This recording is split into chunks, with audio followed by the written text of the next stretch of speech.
Morning, guys. Hope everybody had a good weekend.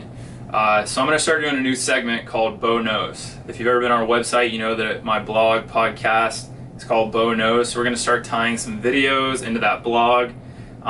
Really, the whole goal of Beau Knows is to create a more educated patient base, which may allow you to maybe never become a patient at all, which is really our goal.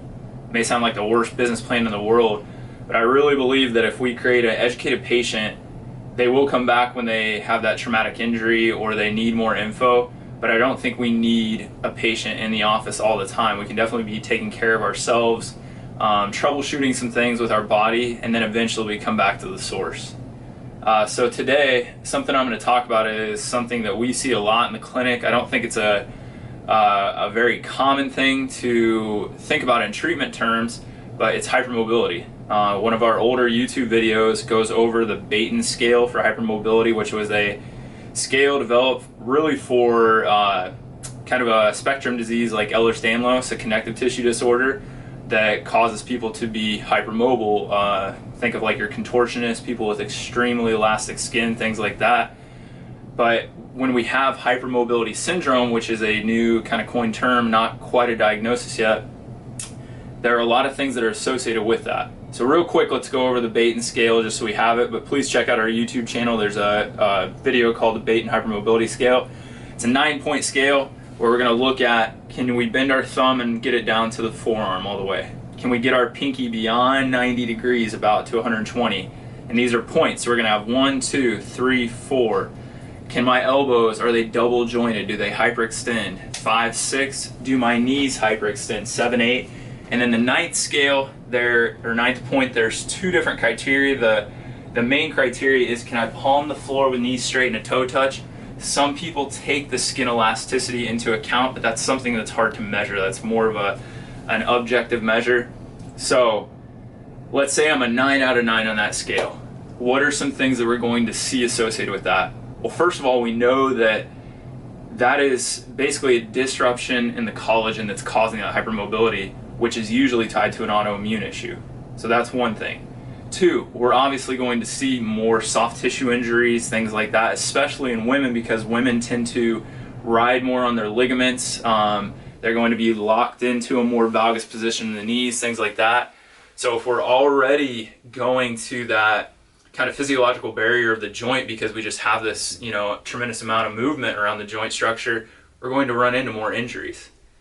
Something we're going to talk about today specifically, though, is how hypermobility can be tied to things like migraines. I'll have a blog post coming out later this week talking about this a little more in detail, but let's go through why this would be associated with migraines. And there's a lot of very cool research coming out talking about how this is tied to migraines and also how we can treat this. So everybody's probably somewhat familiar with the sympathetic and parasympathetic nervous system. So fight or flight is our sympathetic nervous system, and then parasympathetic is our rest and digest. So if I'm very mobile, obviously it makes sense that my muscles and my tendons, my ligaments are getting stretched, but so are the nerves and the blood vessels. And when a blood vessel gets stretched, our body's going to react and want to constrict that, which is a sympathetic kind of drive. So that constriction is powered by the sympathetic system. Well, one of the biggest nerves in our body, a cranial nerve called the vagus nerve, runs kind of from the base of the skull down through part of the thorax, tied into a lot of the function with the internal organs, especially the heart and the digestive tract. That is basically a parasympathetic based nerve right there. So when we get kind of out of whack with this hypermobility syndrome, get some stretch, the sympathetic system jumps up, tries to constrict, then this vagus nerve needs to pump in some more action to get everything to relax. And now we get this giant tug of war. And what do we already know about migraines? Well, we know that there is some component of a vascular constriction that is starting that migraine kind of sequelae. And we used to think, and still is part of it, that it was triggered by things like, caffeine, food allergies, chocolate. Well, a lot of those same triggers are vasoconstrictors. So it's all kind of tied into one. So now what we're doing, if Sloan's going to come over here and show you on the screen, first of all, we can see kind of the anatomy. So we can see the vagus nerve coming out of the brainstem here. But what we're also seeing, which is very cool, this is the same type of implant they're going to use for a patient with epilepsy. So this is called a vagal nerve stimulator.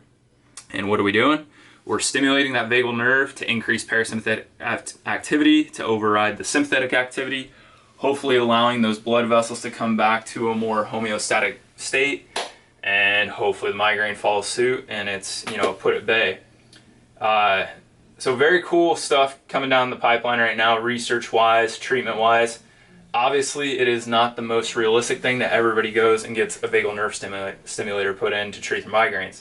So what I wanted to kind of throw your way today was something that we may not say from an empirical research standpoint, this is absolutely going to help, but it sure makes a whole heck of a lot of sense.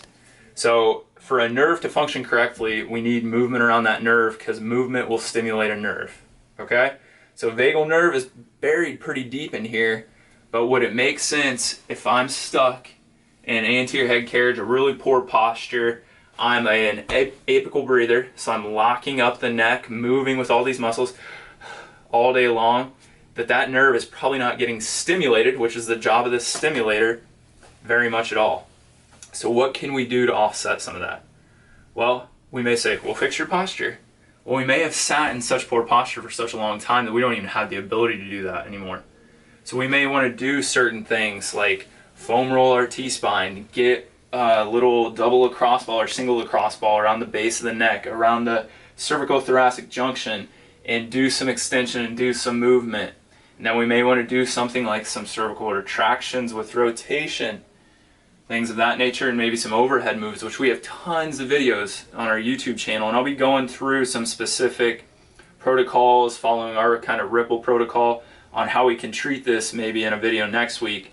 But I just wanted to start getting the ball rolling, thinking about different ways to treat migraines and maybe a different approach to why migraines are occurring than our typical tranquilizer, anti-epileptic medications, painkillers, all these things. And sometimes we do get success, but when we see that we're seeing this hypermobility, somebody has migraines, we're trying to connect the dots more than we used to. Well, I know we threw a lot at you this morning in the first episode of Beau Knows. If you have any questions, please reply in the comment section of this video, reply on our social media, and please, for future videos, put what you want to see. So throw us a comment, let me know what you'd want to know more about. I'm an open book. I'm going to really try to put as much great information out there as I can. We're going to do 1 or 2 of these a week, so you'll be seeing a lot of my face. You can find me on social media at Dr. Beau Beard. Check out our website, chirofarm.com, and look us up on YouTube. See you next time, guys.